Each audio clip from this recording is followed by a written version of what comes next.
जय माता दी। जय माँ कामाख्या। कामाख्ये वरदे देवी नीलपर्तवासिनी तम देवी जगत माता योनि मुद्रे नमस्तुते। कामाख्ये काम संपन्ने कामेश्वरी हर प्रिय काम नाम देहि में नित्यम कामेश्वरी नमस्तुते। काम दे काम रूपस्ते शुभ के सुर सेविते करोमि दर्शन देव्यम सर कामार सिद्धयेत। ओम महेशानी महामाये चामुंडे मुंडमालिनी आयु आरोग्य ऐश्वर्य देहि में देवी परमेश्वरी। जय माता दी। जय माँ कामाख्या। ओम ह्रीं दुं दुर्गाय नमः। गुप्त नवदुर्गा आने वाली है। आगे और भी नवरात्रि आती है। इसी चीज़ को ध्यान में रखते हुए देव राधा ट्रस्ट के द्वारा ये दुर्गा सप्तशती, बीजात्मक दुर्गा सप्तशती, गुप्त सप्तशती, नव दुर्गा और नवरात्रि रहस्य एक किताब लिखी गई है। यह एक ग्रंथ है और इस ग्रंथ में 350 पेज इस किताब में दिए गए हैं। इस किताब के अंदर बीजात्मक दुर्गा सप्तशती का अनुष्ठान कैसे करें वह चीज़ बताई गई है।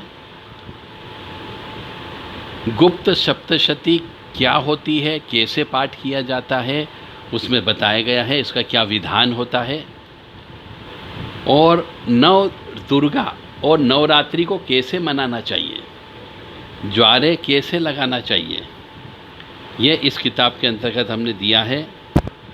350 पेज की किताब है। जिस किसी भी मनुष्य को चाहिए, धर्म प्रेमी बंधुओं को जो देवी जी की पूजा करने में इंटरेस्टेड रहते हैं, जिसने देवी जी को इष्ट बनाया हुआ है, इस किताब में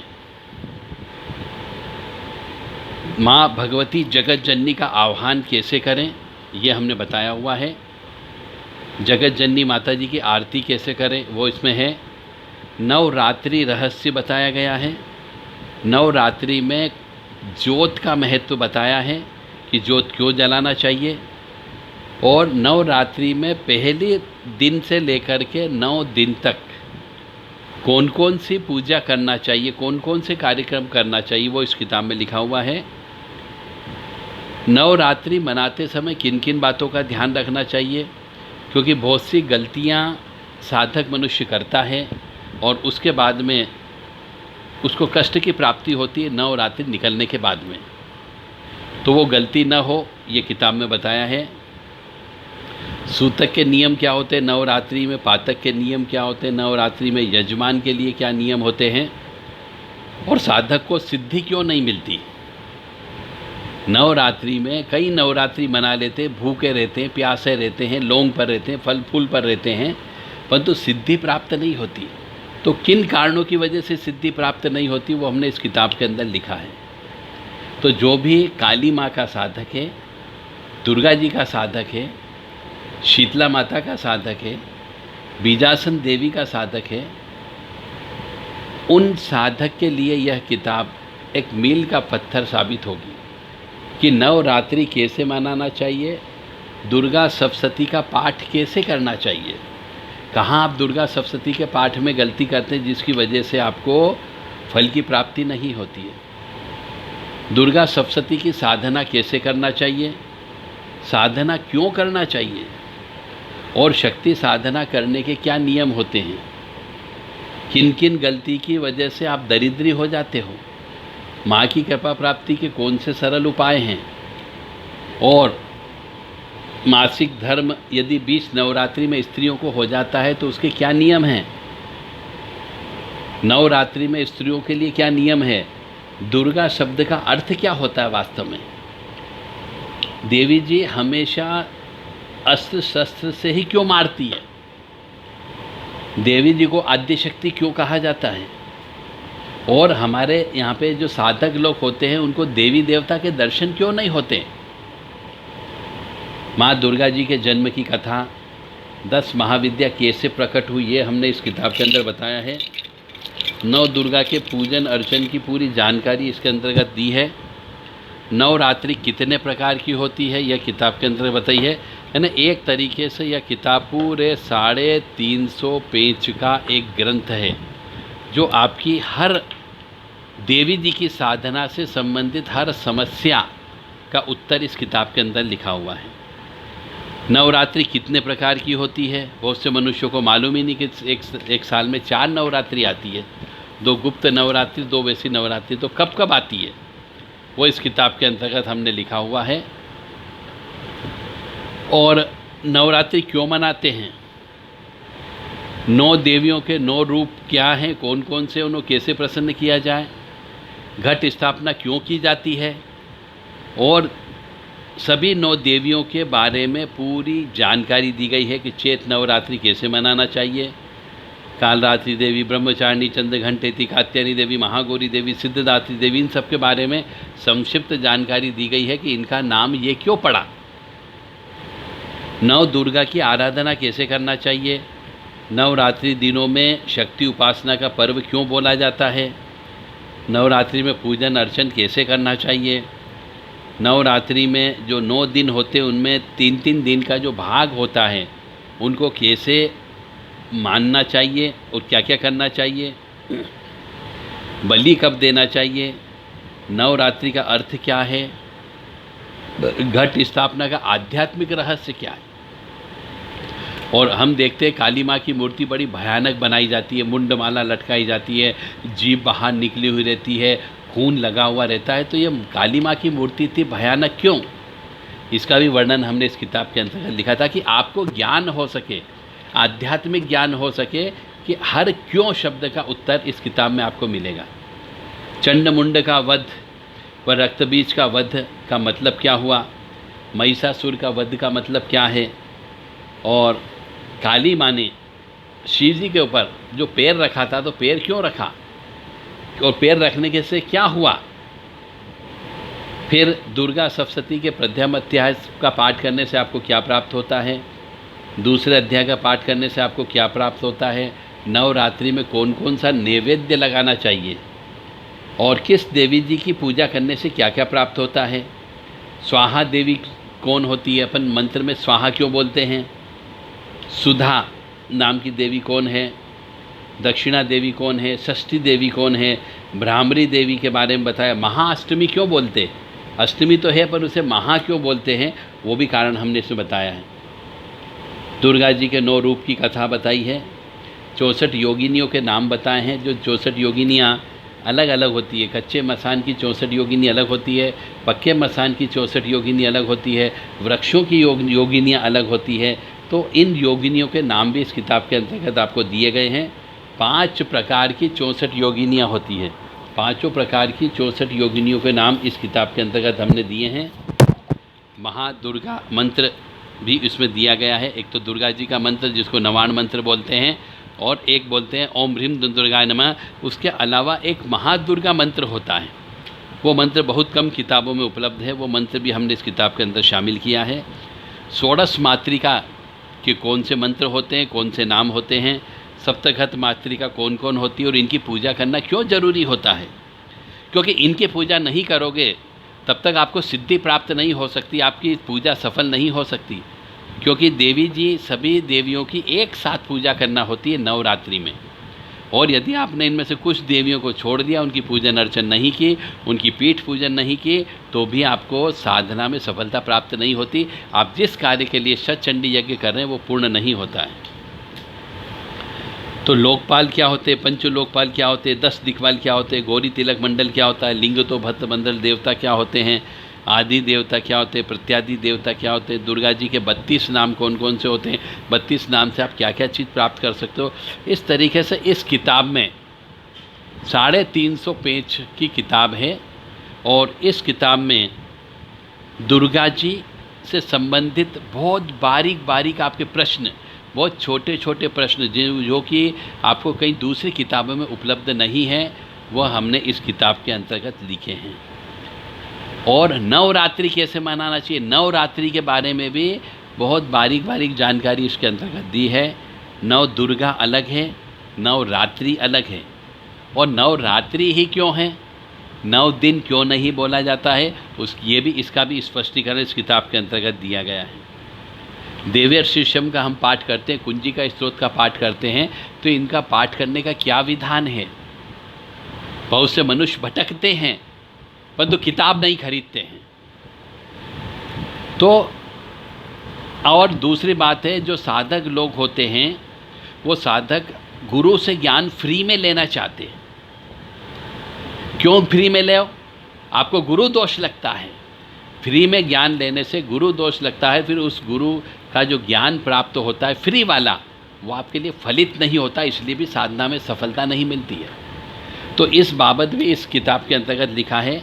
तो ये आप किताब खरीदें और माँ भगवती, दुर्गा जी, काली जी, लक्ष्मी जी, इनकी पूजन अर्चन कैसे करें, नवरात्रि में ज़्यादा से ज़्यादा शक्ति अर्जन कैसे करें, वो इस किताब के अंतर्गत लिखा है। बहुत सी स्तुतियाँ जो आपको कहीं नहीं मिलती, वो स्तुतियाँ हमने इस किताब के अंतर्गत दी है। यानी इस किताब में के अलावा आपको दूसरी किताब पे जाने की आवश्यकता ही नहीं पड़ेगी। नवरात्रि का व्रत कैसे करना चाहिए, काली जी की खप्पर यात्रा क्या होती है, 13वें अध्याय का विशेष आहुति क्या होती, 13 अध्यायों की, अध्याय की हर अध्याय की जो आहुति देते हैं उसमें कौन से मंत्र बोलना चाहिए। इस किताब को पढ़ने के बाद आपको पता लगेगा कि हाँ, वास्तव में आप कितनी गलतियाँ कर रहे थे। इस वजह से आपकी पूजन अर्चन स्वीकार नहीं होती है, देवी माँ की कृपा प्राप्त नहीं होती है। इसलिए आप मेहनत भी कर रहे हैं, हवन भी कर रहे हैं, पैसा भी बर्बाद कर रहे हैं, परंतु आपको उस पैसे बर्बाद होने का, समय इन्वेस्टमेंट करने का कोई फ़ायदा नहीं मिल रहा। तो यदि आप इस किताब को खरीद के पढ़ोगे तो वास्तव में मेरा चैलेंज है कि आपको कहोगे कि हाँ, वास्तव में हमने अपनी ज़िंदगी में बहुत सारी गलतियाँ की पूजा पाठ से संबंधित, अन्यथा हमें भी आज सिद्धियाँ प्राप्त हो जाती। तो दुर्गा सप्तशती का पाठ कैसे करें, किस प्रकार से करना चाहिए, देह रक्षा कैसे करना चाहिए, संपुट कैसे लगाना चाहिए, और राग द्वेष का अर्थ क्या होता है, मधुकेटभ का अर्थ क्या होता है, महिषासुर की उत्पत्ति कैसे हुई, महिषासुर का अर्थ क्या है वास्तव में, क्यों महिषासुर वध बोला जाता है, महिषासुर ही नाम क्यों रखा, धूम्रलोचन ही नाम क्यों रखा, चंडमुंड का नाम चंडमुंड ही क्यों रखा, रक्त बीज का मतलब क्या होता है। इन सब का हमने आध्यात्मिक रूप से, वैज्ञानिक तरीके से आपको समझाने का प्रयास इस किताब के अंतर्गत दिया है। काली और महाकाली में क्या अंतर है, शुंभ निशुंभ का नाम शुंभ निशुंभ ही क्यों रखा, और उसके बाद इसमें बहुत सारी, कम से कम 12-15 स्तुतियाँ दी गई हैं। देवी कवच दिया गया है, अर्गला स्त्रोत दिया गया है, रात्रि सूक्त दिया गया है, क्षमा प्रार्थना दी गई है, स्वाहा देवी के बारे में बताया गया है, गुप्त सप्तशती के बारे में बताया, गुप्त नवरात्रि के बारे में बताया कि गुप्त नवरात्रि किसको मनाना चाहिए, कौन गुप्त नवरात्रि मना सकता है, हर कोई व्यक्ति गुप्त नवरात्रि क्यों नहीं करता है, और सिद्ध कुंजी का स्त्रोत का महत्व बताया, सिद्ध कुंजी का स्त्रोत से शक्तियाँ कैसे प्राप्त करें, वो भी इस किताब के अंतर्गत लिखा है। तो यानी कि आपको, जो आप दूसरी दुर्गा सप्तशती की किताब पढ़ते हैं उसमें किसी भी चीज़ का स्पष्टीकरण नहीं दिया गया है। साधक मनुष्य की प्रश्न की जो जिज्ञासा होती है वह शांत नहीं होती, क्योंकि वहाँ पे कहीं पर भी उसका अर्थ या व्याख्या नहीं दी गई है। हमने इस किताब में जो आपके सामने दिख रही है, दुर्गा सप्तशती, बीजात्मक दुर्गा सप्तशती, गुप्त सप्तशती, नव दुर्गा और नवरात्रि रहस्य शब्द लिखा है। यानी दुर्गा सप्तशती के रहस्य हैं इसमें, बीजात्मक दुर्गा सप्तशती के रहस्य लिखे गए हैं, गुप्त सप्तशती के रहस्य लिखे गए हैं, और नव दुर्गा के रहस्य हैं, और नवरात्रि के रहस्य। यानी हर जगह इसके अंदर किताब में आपको ज्ञान ही ज्ञान मिलेगा। ये 350 पेज की किताब है। जिस किसी भी धर्म प्रेमी बंधु को जो अपनी कुल देवी को प्रसन्न करना चाहता हो, वो भी इस किताब का प्रयोग करके कुल देवी को प्रसन्न कर सकता है। कुल देवी को कैसे मनाना चाहिए, किसी के शरीर में देवी देवता आते थे और यदि वो देवी जी चली गई है तो उनको कैसे मनाया जाए, वो भी इस किताब के अंतर्गत हमने लिखा हुआ है। पूरा संपूर्ण विधि विधान शास्त्र सम्मत और ग्रंथों के अनुसार इस किताब के अंतर्गत वर्णन लिखा गया है। वास्तव में आपको इस किताब को पढ़ने पर निश्चित तौर से असीम ज्ञान प्राप्त होगा। तो माँ भगवती जगत जननी के नाम पर आप इस किताब के लिए जो दक्षिणा है वो दक्षिणा दे करके आप ये दुर्गा सप्तशती, बीजात्मक दुर्गा सप्तशती, इनके रहस्य की किताब आप प्राप्त कर सकते हैं। माँ को लाल फूल ही क्यों चढ़ते हैं, माँ को लाल चुनरी ही क्यों चढ़ाई जाती है, माता रानी को चुनरी क्यों चढ़ाते हैं, साष्टांग दंडवत प्रणाम क्यों नहीं करना चाहिए स्त्रियों को, और इस किताब के अंतर्गत दुर्गा सप्तशती का पाठ करने का महत्व क्या है ये कोई नहीं बताता है। इसमें दुर्गा सप्तशती के प्रयोग भी बताए गए हैं कि मारण कैसे करें, दुर्गा सप्तशती के प्रयोग से वशीकरण कैसे करें, स्तंभन कैसे करें, दो व्यक्तियों के बीच में झगड़ा कैसे कराएं, दो व्यक्तियों के बीच में उच्चाटन कैसे करें, पति पत्नी को कैसे मिलाएं, वशीकरण पर ये सब चीज़, मारण, मोहन, स्तंभन, विद्वेषण, उच्चाटन, वशीकरण, आकर्षण, ये सब चीज़ जो है इस किताब के माध्यम से पढ़ करके, समझ करके आप श्री दुर्गा सप्तशती का प्रयोग करके ये विद्या सीख सकते हो, ये प्रयोग सीख सकते हो। कौन से प्रयोग? मारण, मोहन, उच्चाटन, वशीकरण, विद्वेषण, उच्चाटन, आकर्षण, ये सब दुर्गा सप्तशती से प्राप्त होता है। परंतु कैसे प्राप्त होता है, इसके लिए गुरु ज्ञान की आवश्यकता होती है, और हमने उस ज्ञान को इस किताब के अंतर्गत लिखा है।